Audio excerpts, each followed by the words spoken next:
Matt Webster, and farming in at Hopetoun in the Mallee. Our farm is approximately somewhere between 3,500 to 4,000 hectares. Just basic farming in the Mallee: wheat, barley, lupins, vetch. Just got into lentils in the last couple of years, so do oat and hay as well. Our ground tends to be a bit lighter north of Hopetoun here, so we've got a lot of ups and downs throughout the paddocks. We don't have flat paddocks here, so the tops of the hills seem to get a little bit bare, and so we're just really trying to look after them. In terms of the vulnerable soils on our farm, we tend to find that they're up the top of the rises. Our ground's a lot lighter here north of Hopetoun, so a lot of variability through the paddock, and the tops of the hills are probably where our vulnerable points are. So the biggest problems we tend to have with our vulnerable soils is obviously erosion, and then off the back of that down the bottom of the hill on the flat we're starting to see the mallee seeps, which is what sort of we've dedicated our time towards trying to fix. I guess it's important to us to try and put the time and effort into fixing these spots, because through direct drilling we've been able to produce a lot more off our ground, but the vulnerable soils and the seeps is what's getting worse. Well, I guess what we're seeing over time is the tops of the hills are becoming more vulnerable, and the seeps down the bottom of the hills are getting bigger, and that's why we're trying to combat those with to reverse that, I guess. So the management strategies we tend to work with on the tops of the hills is deep ripping. We've tried to obviously try and bring a little bit of clay up, and also with the straw processor that we invested in a couple of years ago. We were using that purely on the seeps, but this year we've done trials to put that on top of the dune as well, to potentially try and capture the moisture up the top a little bit better. So from our trial work this year with using the straw spreader on the top of the dune, we've been able to capture some fantastic data on losses, on the amount of topsoil that's been able to be captured by that straw or not lost to erosion, which has been fantastic. Definitely with the straw spreading, I think it's got the potential to be widespread over bigger areas.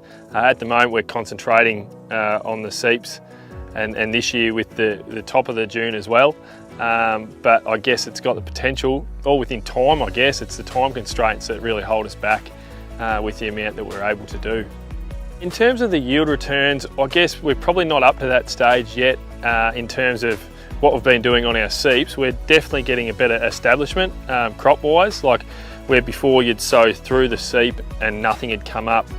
We're finding where the straw is sitting on that seep, once we sow through it, it's actually germinating, and I guess there would be a little return there, but it's kind of not where we're up to in the journey just yet. We're more looking at just getting them covered up, getting some organic matter back into that seep, and try and reduce the size of it. So through our experience with the soak, we're really hoping to replicate that up on top of the dune.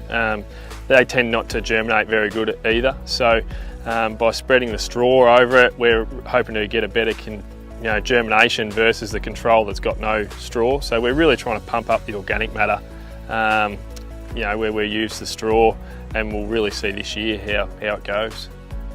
To protect the dune, I guess really it's identifying the vulnerable dune as soon as possible. The one that we had with our control site, it was a brown manure, and it got overgrazed. So we identified that, and we used that as the trial site, I guess.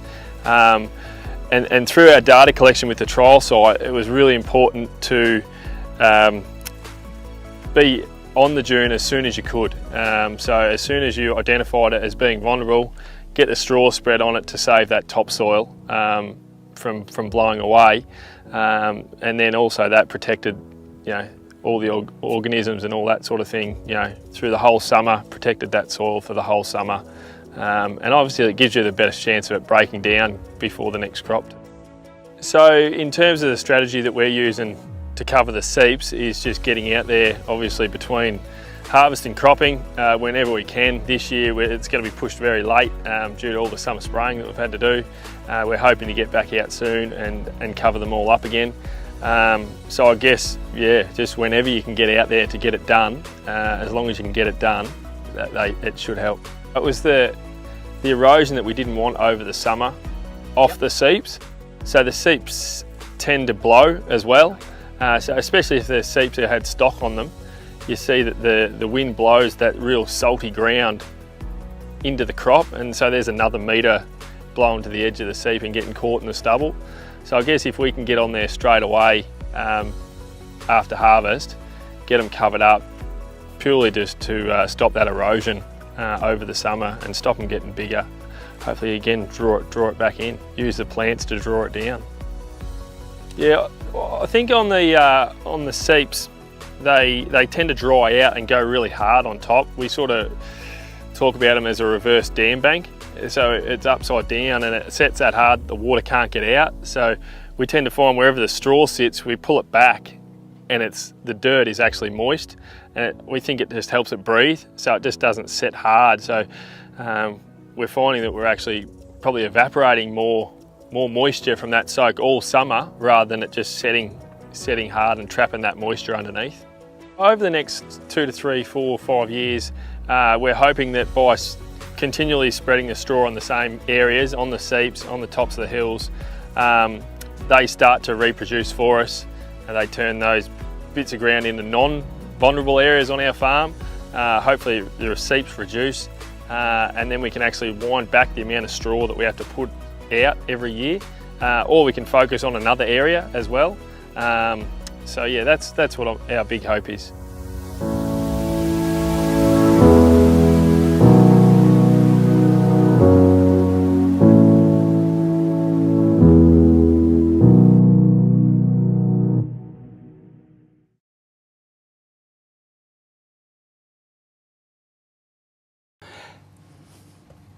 And welcome to the Country Telegraph. Nice to have you covered. It's Tuesday morning on the Gold Coast. It's raining Tuesday morning. It's a Tuesday lunchtime. What am I talking about? 11 after 12. And in Victoria and New South Wales, it's 11 after 1. Before we get into our first guest, looking at headlines from around Australia, as I'm trying to bring my headphones in, they're sort of wafting away at the moment. Victorian rural confidence fell sharply in the first quarter of 2026, according to Rabobank's latest rural confidence survey. Now, while the survey was completed before the latest Middle East conflict escalated, Rabobank says global uncertainty is adding further pressure through input price volatility. That's another one of those, volatility. There you are. A $1.5 million Victorian government grant awarded to Tongala Nutrition is being hailed as a strong vote of confidence in northern Victorian manufacturing. Recent rainfall has prompted a warning from the Country Fire Authority after a number of damp haystacks caught fire across northern Victoria through spontaneous combustion. Shock horror, those cows. You'd have a barbecue as they're eating. Now, leader of the Nationals, Matt Canavan, says Narandra's water is too dirty to drink. That's after Labor abandoned the community by restarting water buybacks and leaving the town to rely on an unacceptable town bore. And what else do we have here? The Victorian Fisheries Authority, gutting of its enforcement team. They had 69, now they have 36 officers, and they were let go last July, has led to a surge of anglers taking undersized fish, exceeding bag limits and not holding licences over summer. We'll come back to our guest in just a second. This is the Country Telegraph.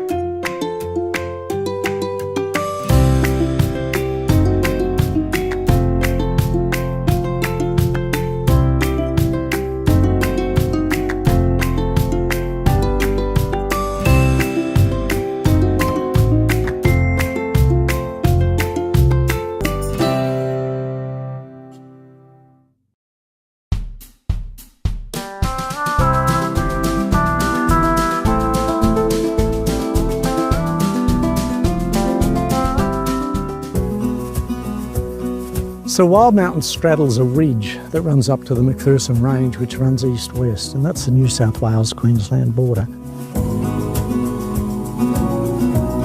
We want to move people. We want them to be engaged with the natural world and to realise that there is a place where you can come, where you can get back in touch with nature, be with like-minded people who are interesting and varied, from young and old. It's really amazing to be here on the ground with incredible organisations like Wild Mountains. They're really the backbones of communities. So we're really proud to be able to support organisations like this to withstand disaster risk that they might face and continue to do the good work that they do into the future. In 2019, the fires came to within about 12 kilometres, and if we need to evacuate, we have the potential for leaving and turning on a sprinkler system that allows the water to keep going for at least 8 hours to keep the buildings damp and stop ember attack, which I think is wonderful. And I think that RACQ helping support the community in that, I think, is great.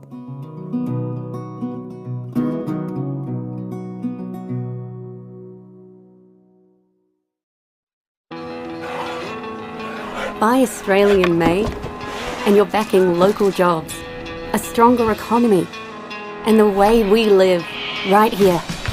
Australian made, made right here.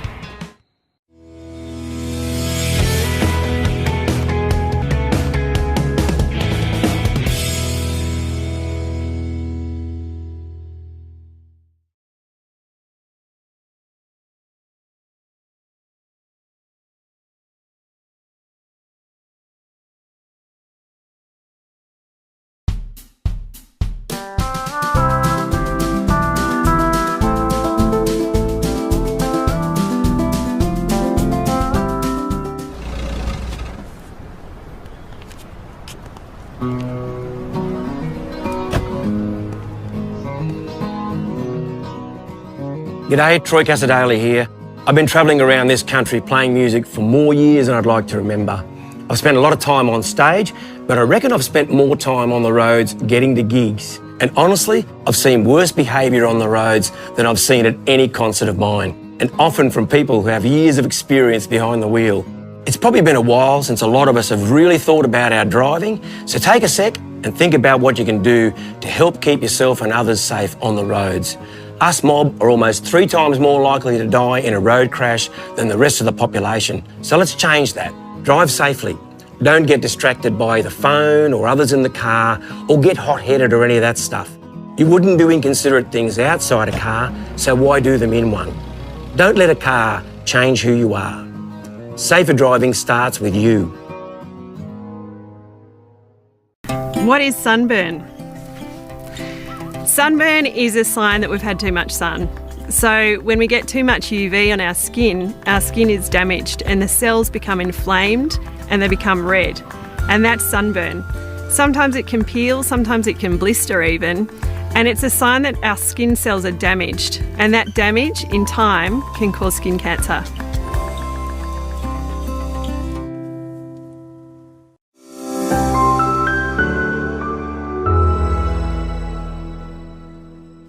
And welcome back to the Country Telegraph. Yesterday, the government halved the fuel excise on petrol and diesel for 3 months, reducing the cost of fuel by 26.3 cents a litre or thereabouts.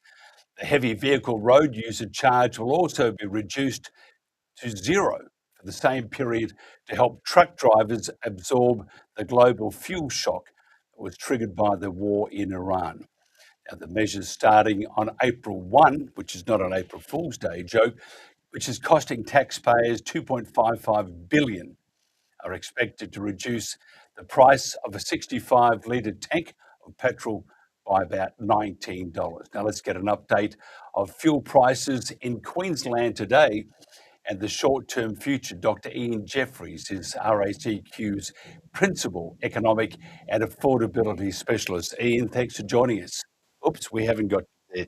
Sorry, we're just going to go to a quick spot here, Ian, and get this thing working again. We just have a slight hiccup at the moment, and we'll get this thing working.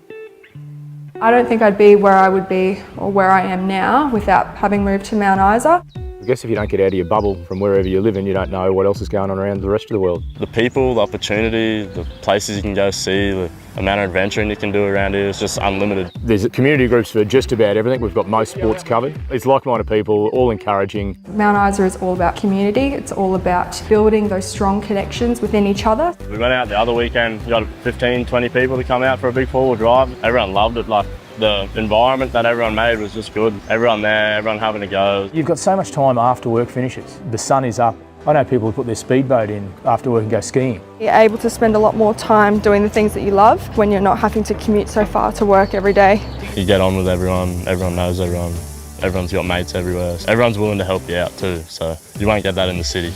I think you just have to give it a go. You just have to take every opportunity you possibly can and make the most of it. Yeah, I'm glad I've made the decision I did. Something about the town just brings you back. Experience of what it is like to be out here and get away from the hustle and bustle and the amazing natural beauty we have to offer out here and the fantastic people. If you're lucky, you might stay for 20 odd years.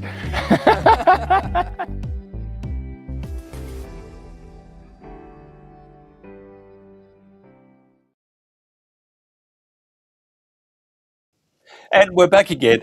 Dr. Ian Jeffries, we had someone else sitting there, and it's like, oh my lordy lord. Thanks for joining us. Can you tell me how have prices tracked at the Bowser since March? Yeah, so currently looking around the state, the average diesel price is around about $3.20 per litre. That does creep up in some of the more remote regional areas, but our statewide average is $3.20. In the petrol space, we're sitting at about $2.55 per litre for regular unleaded petrol. And what about it? I would imagine it's pretty much even right across the states right now. The media scrutiny, it's had some effect on retailers, hasn't it? Look, I think, we were seeing some concerning behaviour early on, and in the beginning of March, we had some grave concerns about some of the pricing that we were seeing. Look, since then, the price in Singapore, which is our key benchmark price, has tracked up strongly, and we've seen our local wholesale price following that trend, and the retail price is similarly tracking up. So as I said, $3.20 is very common throughout regional Queensland and throughout the country. Can you tell me how many service stations across Queensland are out of one type of fuel at least? Look, we are getting reports that a number of service stations have had stockouts on one or either petrol or diesel. Look, from what we can see, this is a local, so it's more of a logistics issue than an overall supply issue. We're still seeing those shipments coming into our terminals. Look, there's fuel at the terminals. Look, unfortunately, we've seen some delays in restocking petrol stations, so that's where the shortages have arisen. Look, when new stock comes in, demand is still high, so those fuel retailers are moving through the fuel much quicker than normal. Measures by the federal government, 2.55 billion that would cost, that's actually 2.55 billion out of what we're going to do with that money. If this goes longer than 3 months, the war or the I would imagine just the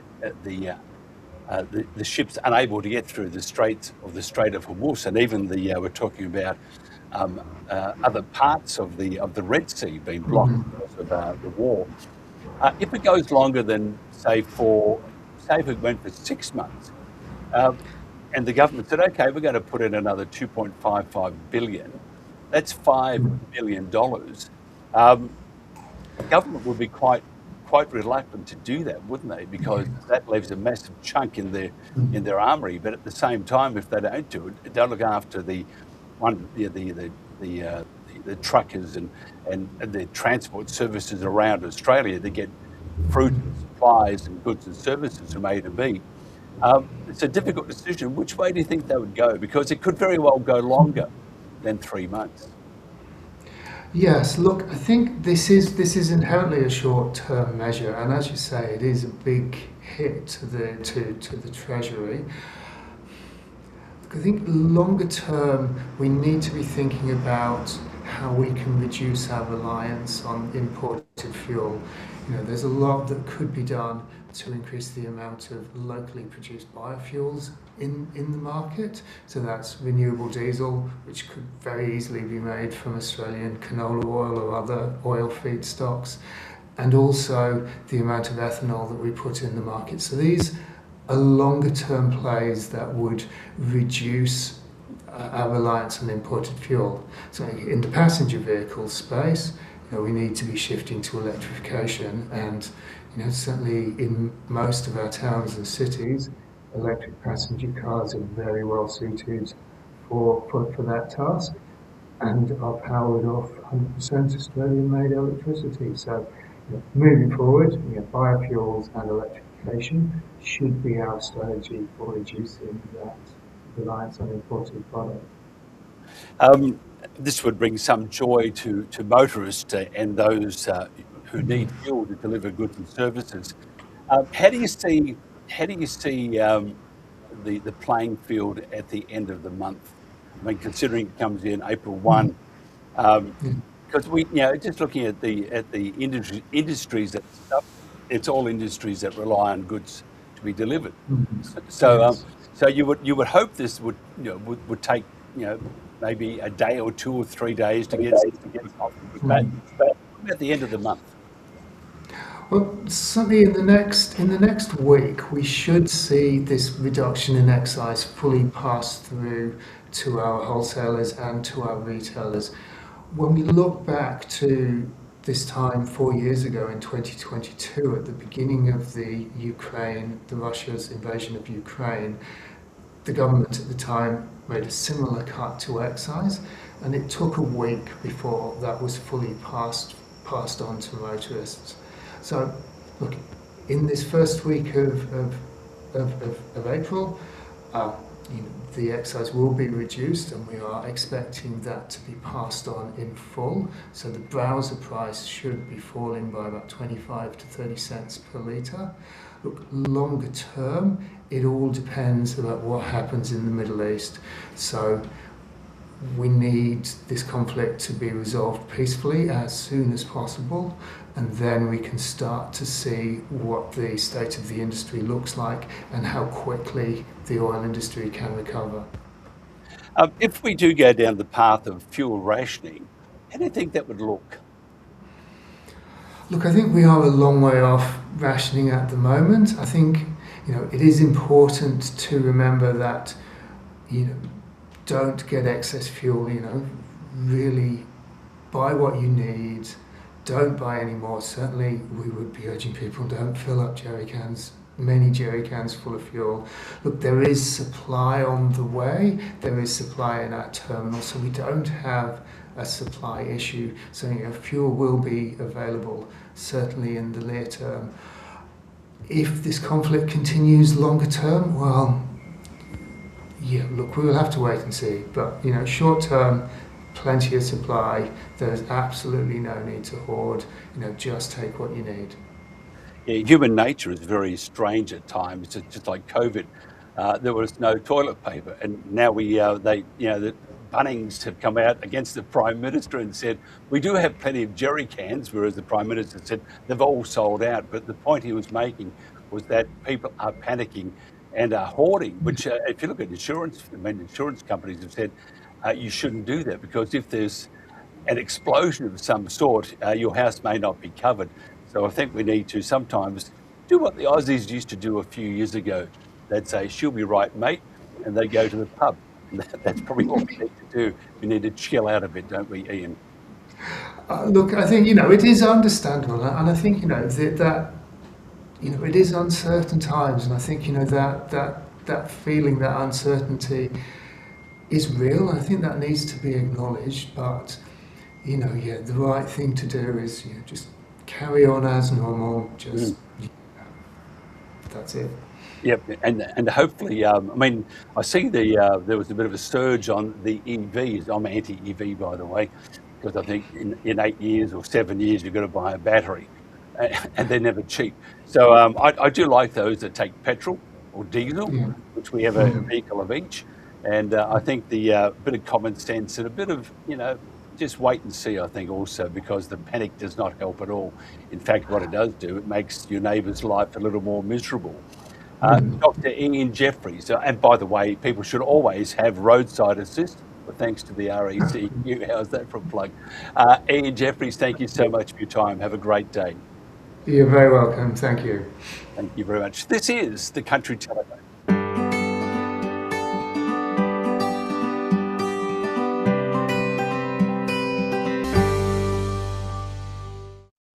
10 years ago, Aussie Dairy made a promise. A promise to protect our environment. A promise to provide the best care for our animals. A promise to build a healthier Australia. Since then, we've become global leaders in sustainable dairy production. But we won't stop there. We're taking action every day by putting initiatives in place across our entire dairy industry, because we promise to protect what matters most. How do I check my skin? What am I looking for? And what do I do if I see a spot on my skin that I'm worried about? It's really important to check your skin and be aware of what's on your skin. You're the best judge, so you know what's on it and what's new or changing or different. We tell people to check their skin at the change of every season, so about 4 times a year, and make sure you do it systematically. So start at the places you can see and maybe ask a friend or someone at home to check your back, places you can't see. You're looking for things that stand out, that are different to their neighbours, that are growing or changing with time. And sometimes skin cancers will be tender or they'll be bleeding, but not always. So if there's something strange on your skin, make sure you go to your doctor and get it checked.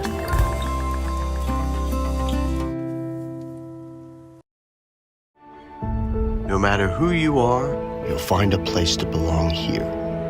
Join Lions and help shape a community we're proud to call home.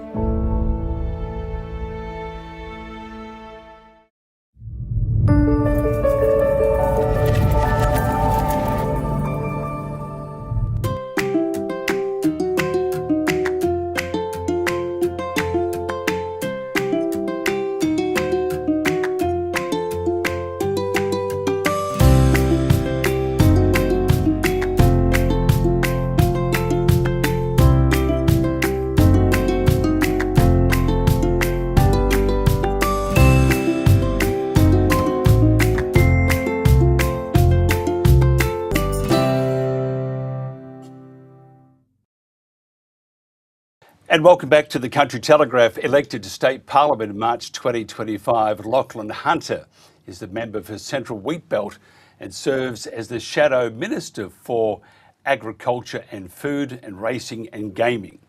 Lachlan comes from a multi-generational mixed farming family in Bruce Rock, giving him a deep connection to regional Western Australia and a first-hand understanding of the challenges faced by those living and working in the bush. He has worked in the grain and live export industries and later held senior roles in the federal government, advising on regional development and agriculture. He has also worked in a corporate role with Australia Post, always delivering, and they deliver eventually, defending the interest of regional people and industries. Lachlan serves as a board member of the Northam Chamber of Commerce.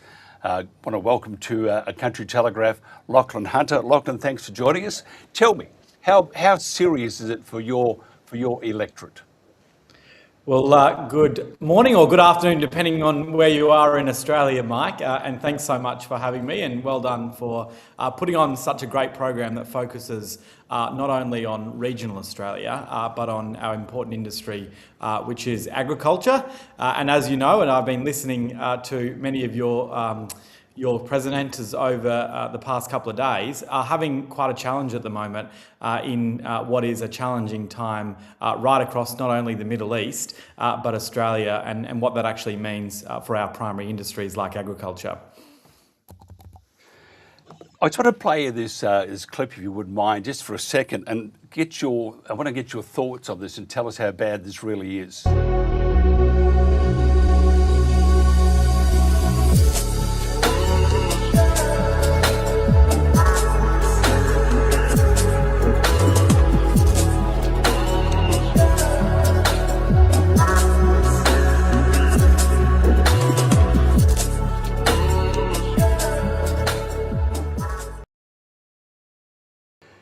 And short as it is, it's very, very hard hitting. And Jen, a producer and partner and a business partner, and myself and others, we saw the video and were just absolutely shocked.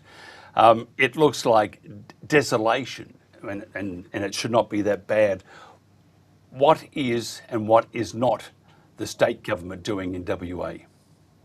Well, that's a video. I'm glad that your producers are watching my social media channels. But the leader of the National Party and I, Shane Love, were up in the Gascoyne only a couple of weeks ago, meeting with devastated pastoralists and farmers within the Gascoyne region. But as your viewers would know, over the last week or so, or over the weekend, I should say, there's been Tropical Cyclone Narelle, which has impacted the Gascoyne and northern parts of Western Australia. So they're now facing new challenges at the moment in terms of that beautiful Gascoyne River in full flow and what that actually means for those growers up there. But they will be doubly hit because they've had significant heat events that's destroyed not only banana and avocado crops, but right out in the Gascoyne region, they're actually suffering severe drought. And what they saw from the Cook Labor government was merely a letter from the Minister for Agriculture, the Honourable Jackie Jarvis, to say, contact Farmers Beyond Borders, which is an incredible charity group run down in Esperance in Western Australia, about people helping people and farmers helping farmers about getting that much needed hay up into those pastoral regions. So we've got a state government in this state, Mike, in Western Australia, run by the Cook Labor government, who clearly doesn't prioritise agriculture in this state. We had an election just over a year ago. The second largest industry in the state of Western Australia is agriculture, and the government of Western Australia didn't even have a policy on agriculture. So that just goes to show where the priority list sits for agriculture from this state government, which is quite appalling. It's heartbreaking. Isn't it interesting? I mean, you're from the bush, so you understand it, but the majority of parliamentarians, whether it's state or federal, have really no idea on how each state's food bowl or each part of regional, rural or outback Australia operates on. And yet they're the first to take money out of those areas, the first to turn their backs on those areas. It must be very frustrating, and I can speak from experience with my family, who would always, they re-termed the word whinging. Because they put it, and farmers do that well, they whinge, but I have to say my family was about the best whingers God ever created. But they whinged about something that was very important, and that was, I don't know whether it's respect or knowledge, but the ignorance shown by those controlling particular territories, whether it's state or federal, was just appalling.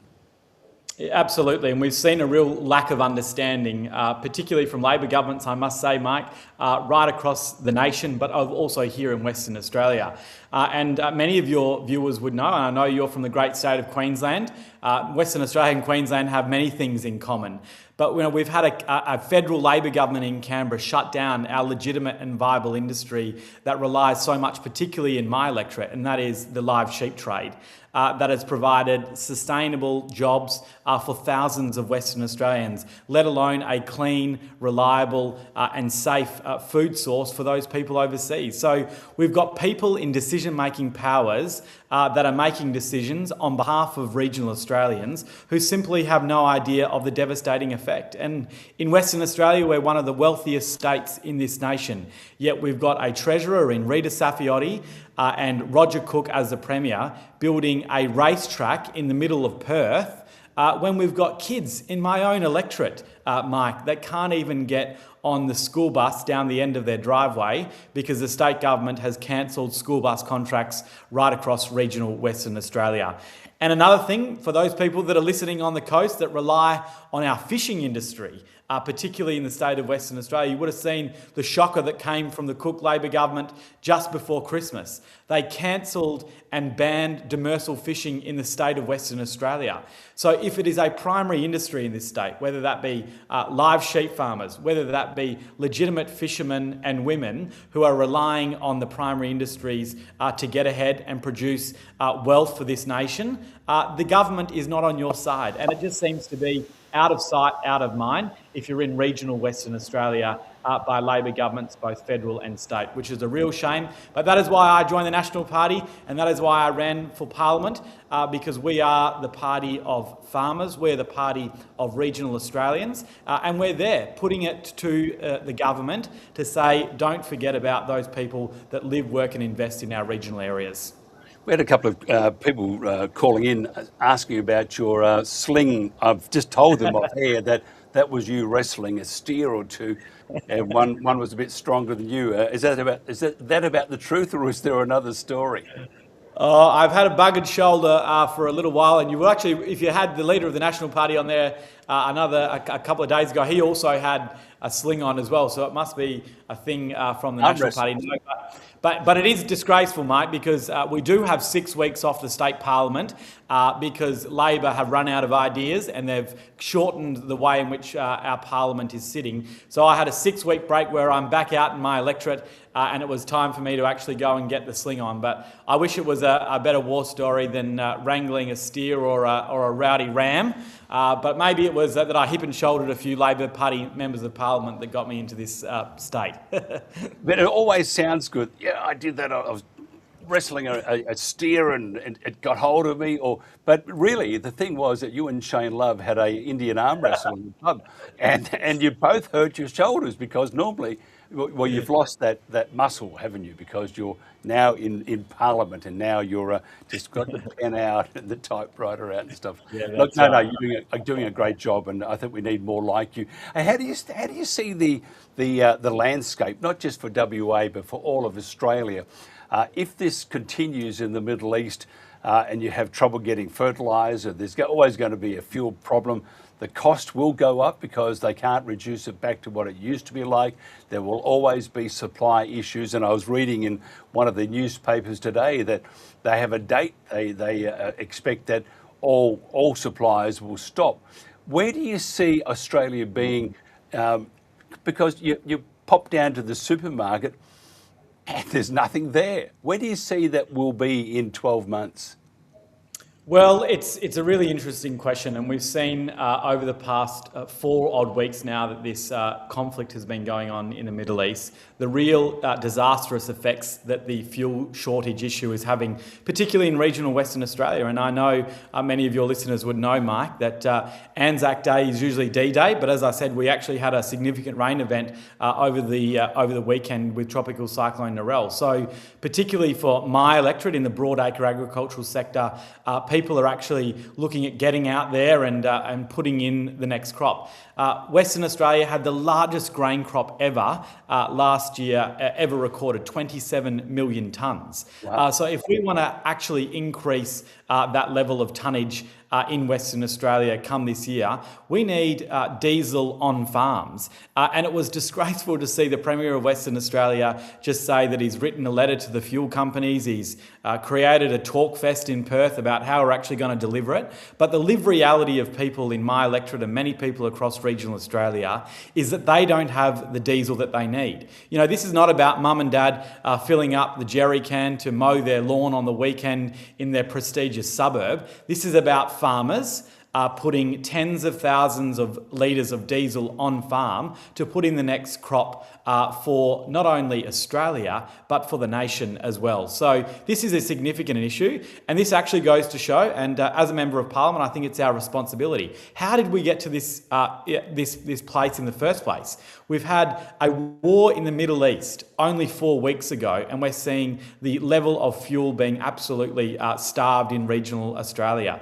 On average, farmer in my electorate, Mike, takes 30,000 litres of diesel to put in their average crop. You know, that is a lot of diesel. And now we're seeing farmers right across the state of Western Australia actually have fertiliser shortages as well. So without fertiliser, you actually can't put in the crop. So this is a devastating impact. And I know this morning I actually just read from a farmer in my electorate that their companies that they get their machinery off are putting on a fuel levy.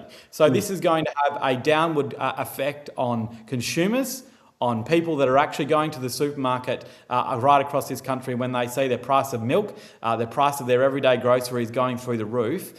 Because we've got a government that seems to prioritise, and I know you said it before, things like EVs, and they're obsessed with things like climate change, and they're obsessed with things, like carbon credits from overseas companies, but they're not obsessed with actually the things that keep this country and this nation going, and that is diesel, and to make sure that we've got enough of it to keep the country going. Now, hay, groovy, get down, not that sort of hay, but the hay that cattle need and livestock need. Sam Starcevich, who will be on, I think, tomorrow or the next day, talking about the lack of support by your current government getting hay to these farmers. Again, I go back to what's the deal with your government and the, I would probably say, lack of respect or common, using the common sense or a bit of both. They just don't appreciate those in the land. I think Sam's, as they would say in the classics, pushing dung uphill, trying to get this hay to various pastoralists and farmers and stuff around the state. What can be done to help Sam Starcevich and others trying to get hay for those farmers, for the cattle? Well, firstly, what I would say, Mike, is well done to Sam Starcevich. I actually went to ag school with her son many moons ago out here in the Wheatbelt. But what they have done with the creation of their charity, Farmers Across Borders, is just a remarkable Australian spirit and something that binds not only regional Australians but the Australian mankind together. So I think what they do is the blessing of God's work out here.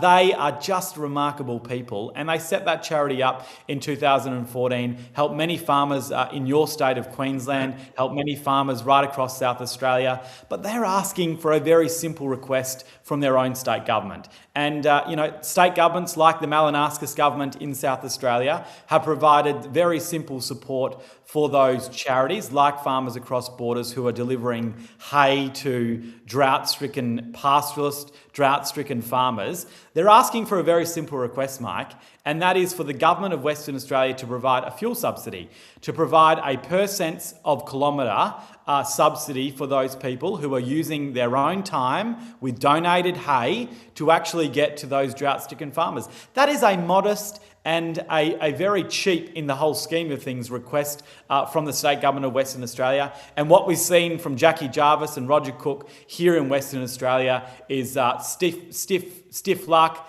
Go and talk to the federal government about getting some drought payments, which will take about 10 weeks to process.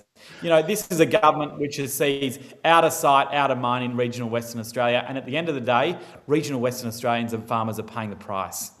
And before you go, it's like a slow creep. A lot of the banks are moving out of these rural and smaller areas. What can be done to protect those services for those areas?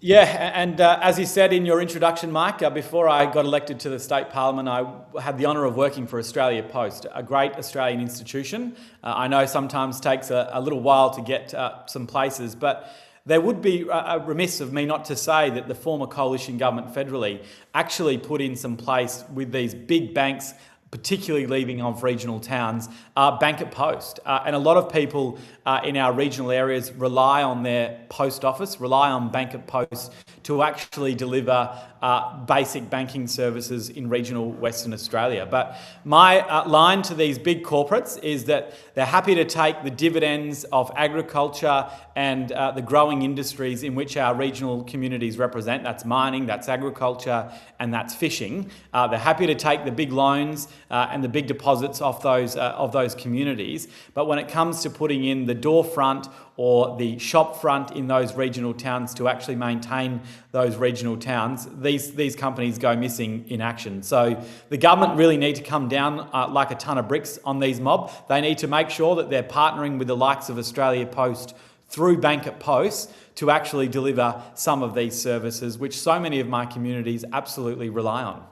Lachlan Hunter, we could talk forever, and I often do, and then I get into trouble, and I believe you could too. Lucky we're not having a beer, otherwise we wouldn't shut up. Absolutely. But I think then we'll get you in trouble, Mike, so you better wrap it up, but we can do the next one. I don't blame you. Don't worry about that. You get the full blame. But what can be? But if somebody wanted to have a chat with you and buy you a beer, how do they get hold of you? Like many local members of parliament, particularly representing regional areas, that with very limited media within our electorates, anyone can contact me via social media, Facebook, Instagram, or X. And I'm more than happy to have a conversation. Politics is always a contest of ideas, Mike, and the more ideas we have out there, I think the better our country is for it. Lachlan Hunter, I think you're doing a magnificent job, and I think you enunciate and prosecute your points very well, so thank you for coming on, and would love to do this more often. I think we need to cover all of Australia. WA is such a big state, and it's so important to the rest of this country. Lachlan Hunter, MLA, thank you so much for your time. This is the Country Telegraph.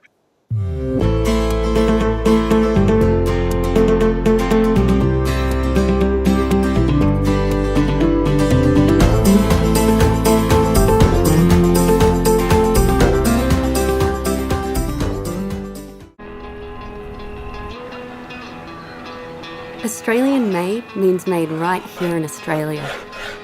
But it's more than just where it's made. It means made by Australians, backing local businesses and jobs. Made for the way we live, right here. It's why buying Australian made just feels right. Australian made, made right here.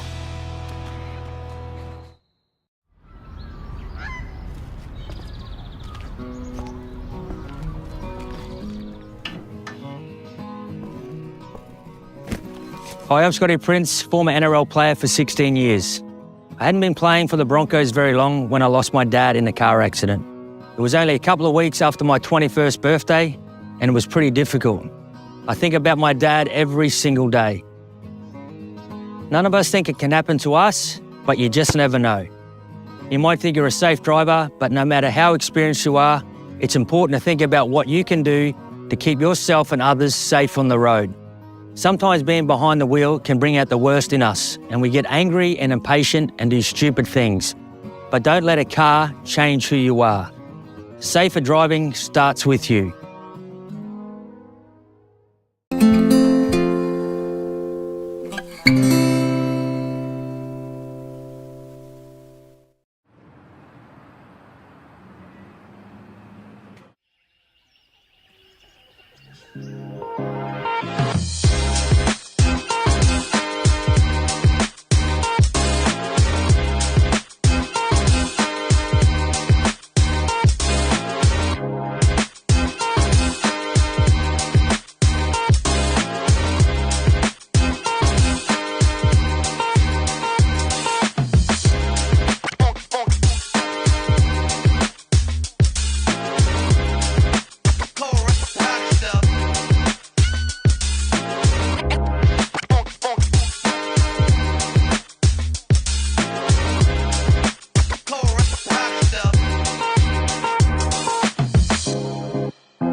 Simon Grant leads the artistic vision for the 2026 Benalla Street Art Festival. We just saw the vision of the 2025 Benalla Street Art Festival, and I know Benalla very well indeed.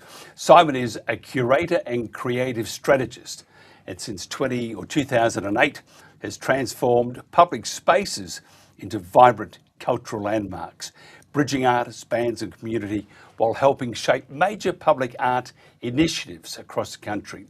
Now, every April, the streets of Benalla, they come alive, they burst into colour as artists from across Australia and also around the world. They make the town into a giant open-air gallery. Benalla Street Art Festival began in 2015, inviting world-class street artists to paint monumental murals across the town of Benalla. Today, the festival draws thousands of visitors who come to watch the creative magic unfold live. Over 3 vibrant days, towering murals appear on walls across town as artists work high on scaffolds and cherry pickers, turning blank spaces into extraordinary works of art.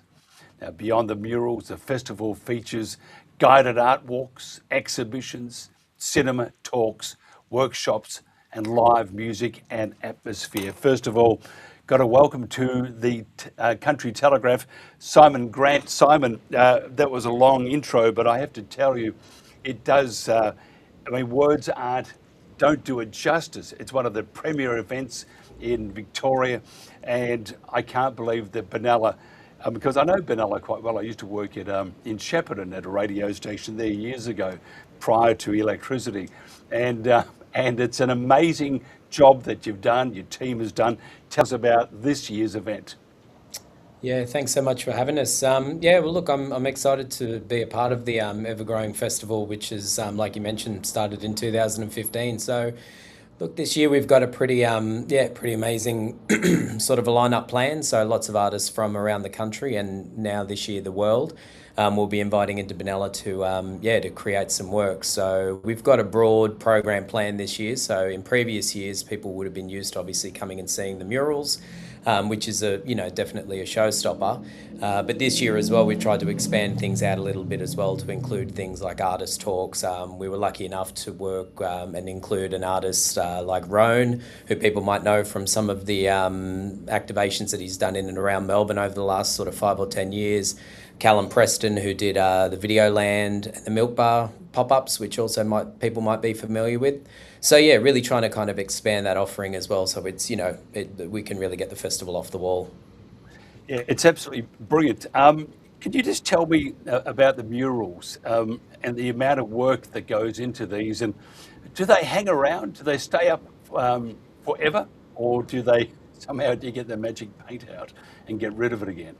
Yeah, it's often a bit of a combination of depending what the lifespan of the artwork ends up being. So in some cases you might have walls that sit in direct sunlight for a long period of time and over time start to fade and deteriorate. So in those cases, while we don't like to decommission works, that might happen, but for the most part we're always trying to find new and interesting sites to kind of create more work, because I think the interesting thing with these types of festivals is to come and obviously see work that's getting created that year, but you've got also a back catalogue of work that's happened over the last decade as well. The artists, you mentioned there are national, those from overseas. Let's talk about the local artists. Tell us about some of the talent that exists around Benalla and throughout Victoria. Yeah, so we've got 2 local artists. We've got Vera Koya, who's a local female artist who does some really amazing sort of pattern-based work, and then another gentleman by the name of Matty Davo, who's a bit of a local hero, is a sign writer as well. And we've really looked at how we can kind of incorporate his day-to-day kind of, when you walk around the town, for example, you see so much of his work which is not sort of, necessarily directly acknowledged for. So really excited to see what he's going to create this year as well. So yeah, that's where we are on a local front, moving less local and down to Melbourne. We've got some artists, Jazz Pop, who's coming from Melbourne, and then we've also got Adelaide, which is Jasmine Crisp, who is an amazing photorealistic artist, and then moving sort of back up to New South Wales, artists like Sarah McCloskey, Kitsune Jolene. There's a really broad range of amazing artists that people I think are going to be super stoked with. What about the guided tours? Can you go through that fairly briefly? But they intrigue me.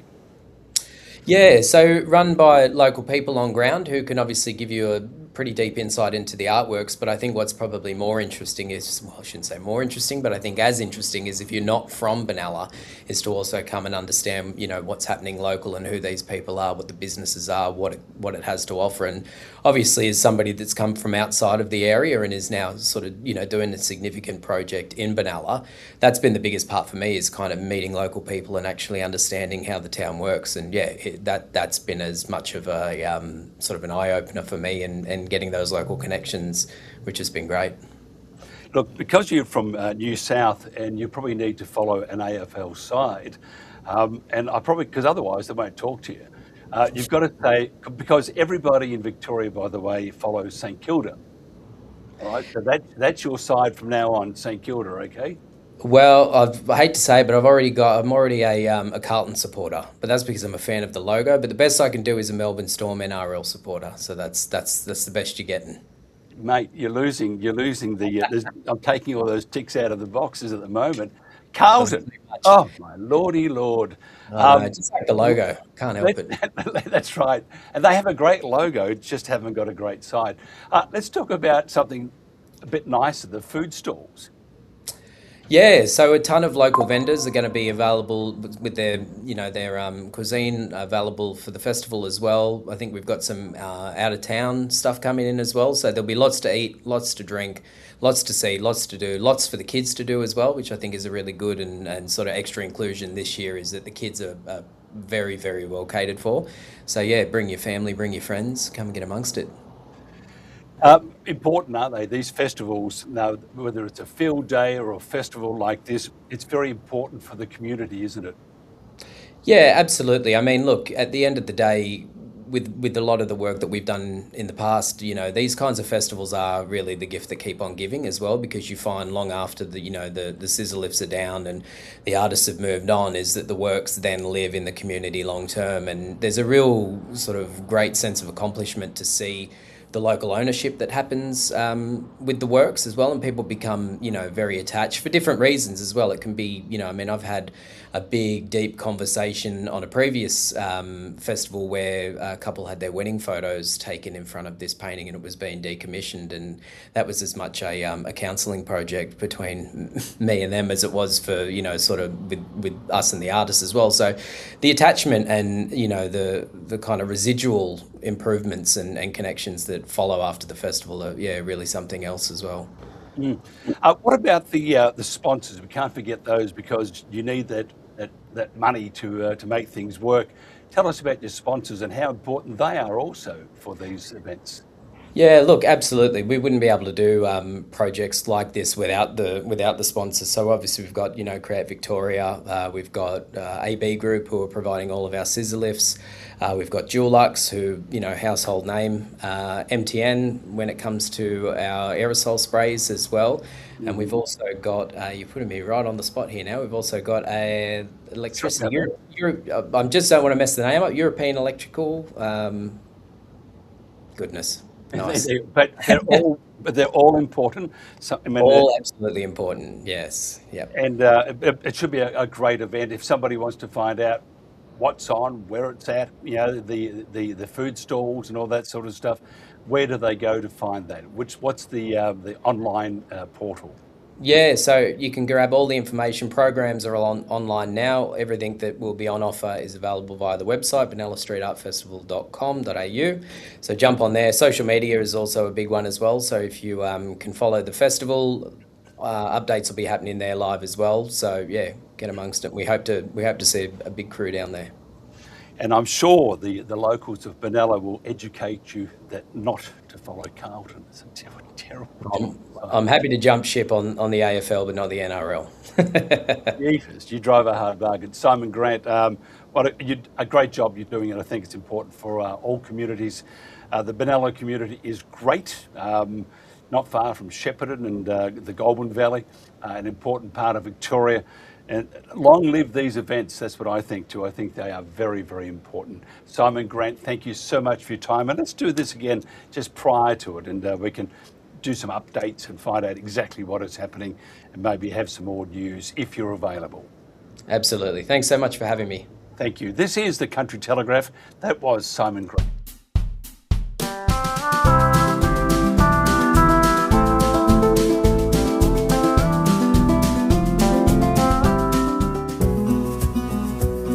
So Wild Mountain straddles a ridge that runs up to the McPherson Range, which runs east-west, and that's the New South Wales-Queensland border.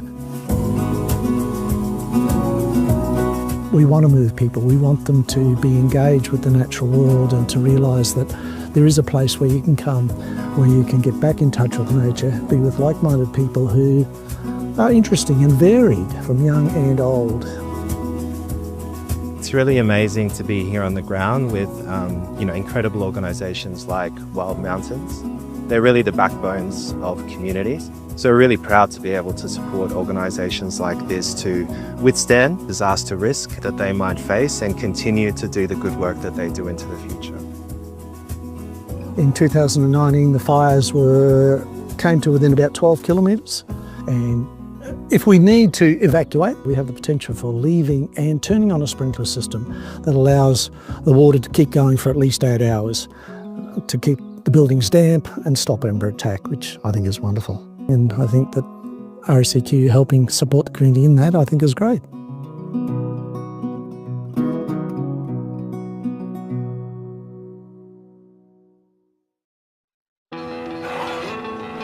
Buy Australian made, and you're backing local jobs, a stronger economy, and the way we live right here. Australian made, made right here.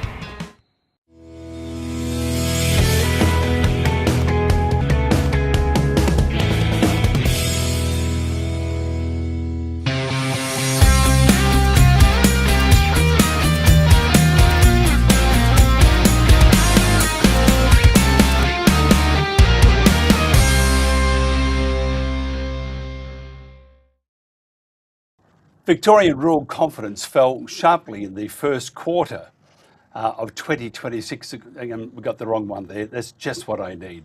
What we might do is go into our quick commercial breaks. We have all things happening.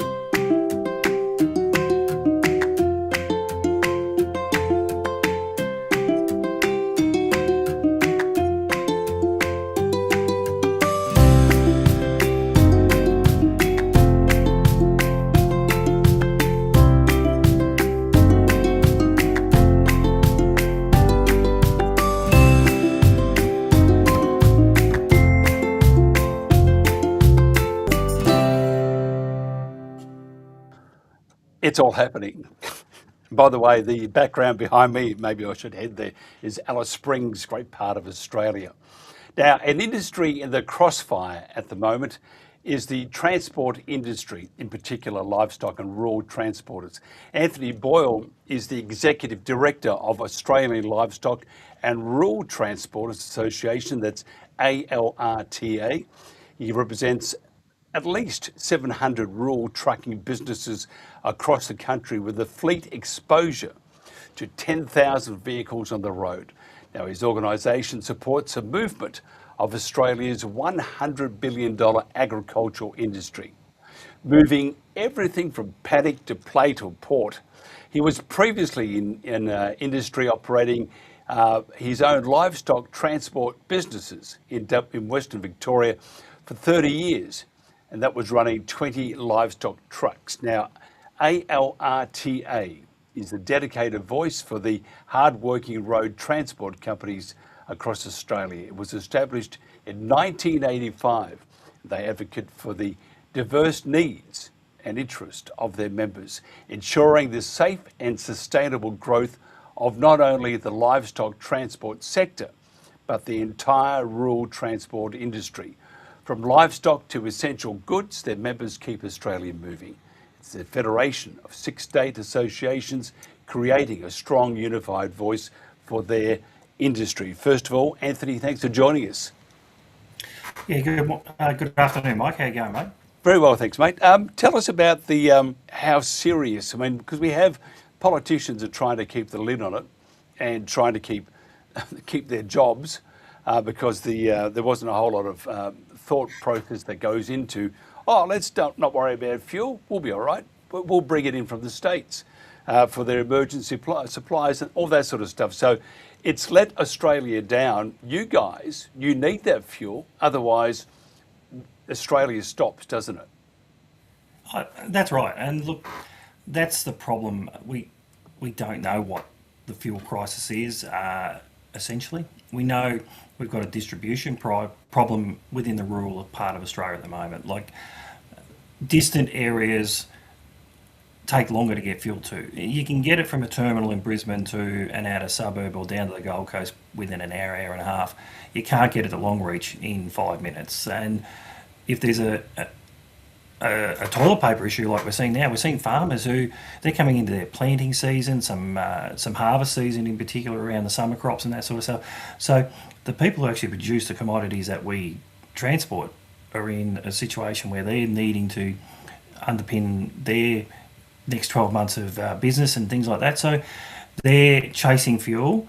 That then puts supply pressure back on us to be chasing from the same supply. You've got normal usage patterns that are being absolutely exploited. So if, just for a number, if there's 1 million litres a day going to a regional hub, that would last them 7 days, that might be lasting them 3 days. So suddenly you've got to increase that supply line into those areas. So for us, what we're actually seeing at the moment is just the distribution within the country, let alone with what's actually to come into the country.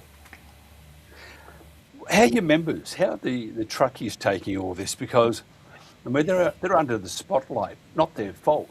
I could imagine the stress level is a bit severe at the moment. That's a really good point, mate. Like, and thanks for actually noticing it, because we really are finding our stress levels of our operators.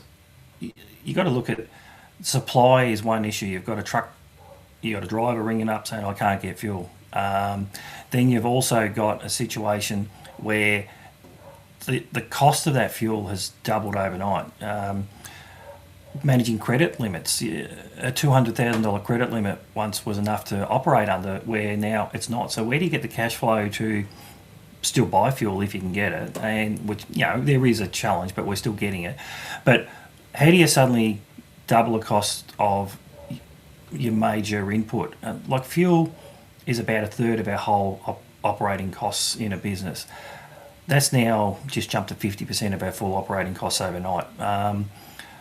And then the stress to actually go to your customer and say, mate, I need a 30 to 40% increase in my freight today, and it could change tomorrow.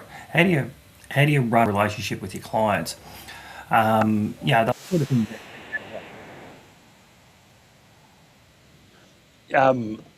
We had a bit of a drop out there. It's all happening. We probably need some fuel too. But maybe head down to the pub for a counter lunch later on. What about though I'm going to look at the truckies themselves and the people that they work for. How long can it keep going the way it is, even though the government has said we're going to knock off, what is it, I think 23 or 24 cents a litre or something, and it's going to cost $2.55 billion over the next 3 months. Is that enough to keep the country moving? Look, at the end of the day, the cost's the cost. If something's got to move, and it's essential to move, people will find a way to pay for it. Our matrices are there now all we're doing is calculating what it's costing us more, and we're passing on those costs. So the cost will end up being the burden of the consumer. The supermarket shelf will be the one that will reflect the outcomes of this. We've got to move our product. If we've got to put food on the table, if we've got to put grain into a feedlot to feed animals to then go into supply chains for meat processing that we can send to the US and Asia Pacific regions, we've got to do that. At the end of the day, the cost will be the cost. So it's just the pressure of handling those sharp rises and that at the moment. Let's look at keeping on the truckies here too, because a lot of them own the trucks, don't they? So they've got to pay it off. They've got to make sure they got enough money to meet their commitments and also to to look after their families and pay mortgages and what everybody else does. If we do wind things back, that they have to probably ration services and stuff, that would, I would imagine, for many, because the truckies they're not making $1 billion. That would be the death knell to some of these poor buggers trying to do their best for their families, themselves, and the country. What happens then? Do we need to have an overview? Do we need to have a bit of a rethink on how Australia is moving at the moment? Because it seems a bit lopsided. That's in my own opinion. Look, you probably hit the nail on the head of a problem that's been coming well before the fuel crisis. We've actually seen more insolvencies in the transport industry in the last 12 months than we have for years. We're seeing good family generational businesses close down, and that means the sustainability in the industry has got a problem. We're coming under rates. We're being influenced from probably new players into the industry, and there's been discussion about, do we actually need to have some regulation in the industry to control our pricing or to control who can operate? Is there a license to operate to ensure people do good practices are looked after? Now you add this problem with fuel supply, and I suppose it becomes a whole supply chain scenario. What if we can only sit here with 30 days supply? Is that enough when we've now seen it's not? So how do we make sure that our food security still, you can have the food, but if you can't move it, so you've got to have freight security to underpin your food security within your supply chains. In a better world, what do you think needs to be done? What can be done to not only look after the guy that keeps Australia alive, and they do keep us alive. What needs to be done to make the industry a better industry without putting up the cost to the end user? Because we know there's some greedy buggers out there, and the ones that go to the supermarket are not those greedy buggers. They're trying to stay alive. What needs to be done to make sure that the trucker, the firms, the individuals, the whole industry is going to be around for another 10, 20 years without imploding because of extra cost and other pressures that are brought on by the demand and by government? Look, we've probably been through some of the worst cost increases after probably COVID exposed a few things, shortage of workers.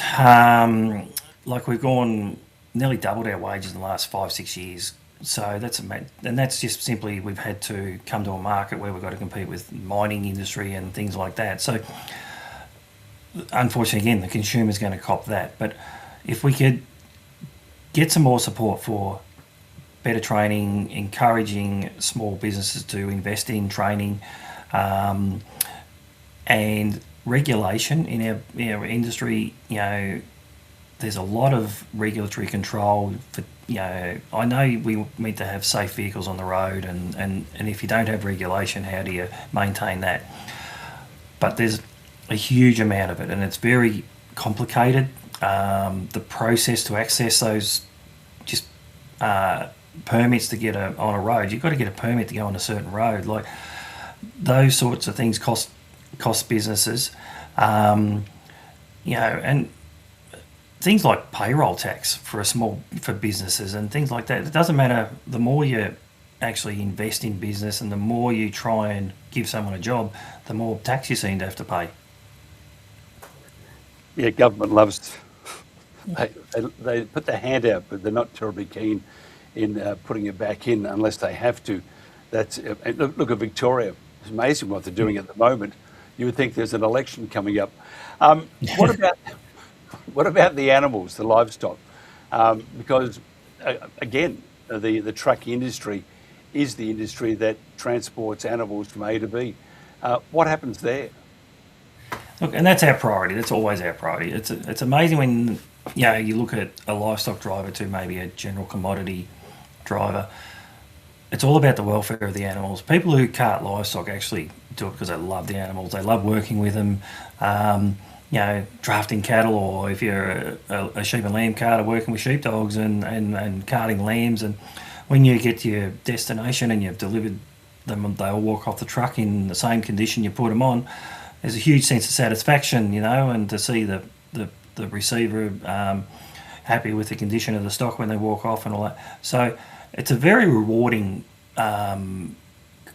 industry we're in, but the focus we always have is on animal welfare.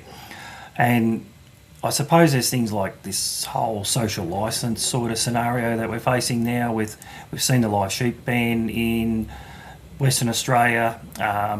People look at trucks on the road and they go, oh, it must be uncomfortable for the animals, or it's cruel for the animals. Well, actually, a lot of our work goes into ensuring the comfort of the animals is priority. So I'd love to sort of be able to get people to understand our industry better and see the good things that we do, the preparation that we put into making sure the animals are looked after, to ensure there's food and water available when we get to our destination, the planning that goes into shifting livestock over long distances, the penning density to ensure that the animals aren't overcrowded. Pardon me. So all that sort of stuff goes into our operations every day. It's pretty wild, isn't it? Because I know about also the livestock industry and the transportation of it. My father-in-law passed away, but he used to drive those great semis with sheep and cattle, and he would come home with a cow pat on his head. But anyway, I thought that used to be pretty cute. And first port of call was a shower. But anyway, that's not. I'm not making that story up. He'd come home with a cow. I know, and that problem's still there, Mike. Like that, when you ask what can we do to improve the industry, wear a hat. Yeah, well, no, just the infrastructure, those washout facilities, so that we can clean our trucks up are few and far between, mate. We'd love to, and we're working on a project at the moment to seek around $200 million worth of investment into that type of industry, because that's actually our biosecurity plan to control our effluent. And then if those places you've got good showers and toilets and a cup of coffee when you're done, just little things like that. And a place to have a smoke. But I mean, Kentucky don't smoke. They eat salads and don't smoke, and like hell they don't.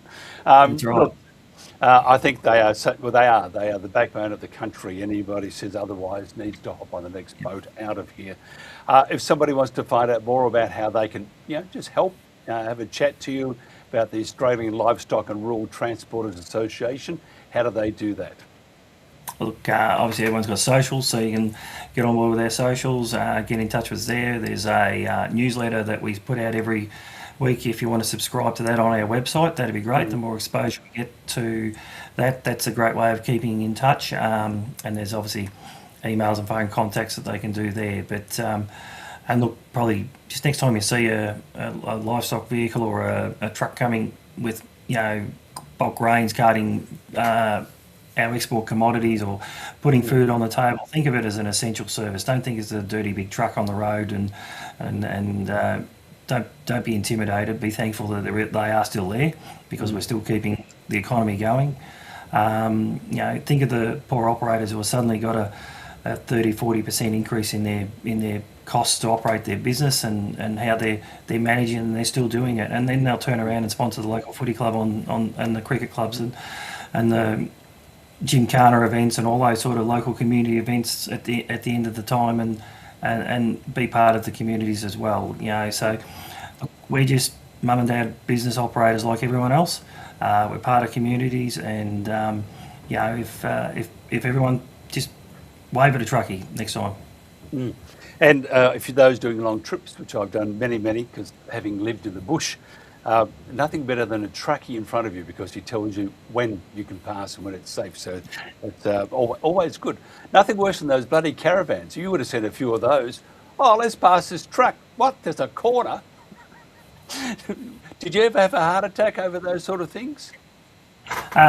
Look, the worst place to find a caravan is actually in a parking bay when you're meant to be pulling up in a truck to pull up for the night, and there's bloody about 6 of them taking up your spot that you want to have and it's a legally required break at that particular time, and you get there and there's about 6 caravans in a circle and they're all sitting around drinking stubbies and got the campfire going. But that's probably the worst place you want to catch them. And on the road we can usually blow them out of the way, but when they're all parked up, it's a bit hard to get them to move. Yeah, I've got a little sports car, MX-5, and I can actually see under the trucks. That's how low it is. Just make sure you only see it, Mike. Don't go under it. Yeah. No, I love truckies. I love them. I think they're magnificent creatures. So thank you very much. Anthony Boyle, thank you so much for your time. Let's do this again. I think we could tell some stories, some of those true. Great chatting with you, and to the truckies, those that are watching at the moment, keep doing a great job, because we do love you and we do need you. Okay, that's it for our show today. It was a busy one, many things happening behind the scenes, let me tell you, but we got through it, and always worth it too. Again tomorrow, same time, same bale of hay, same phone box, and be careful, be kind to your neighbours too. This is the Country Telegraph.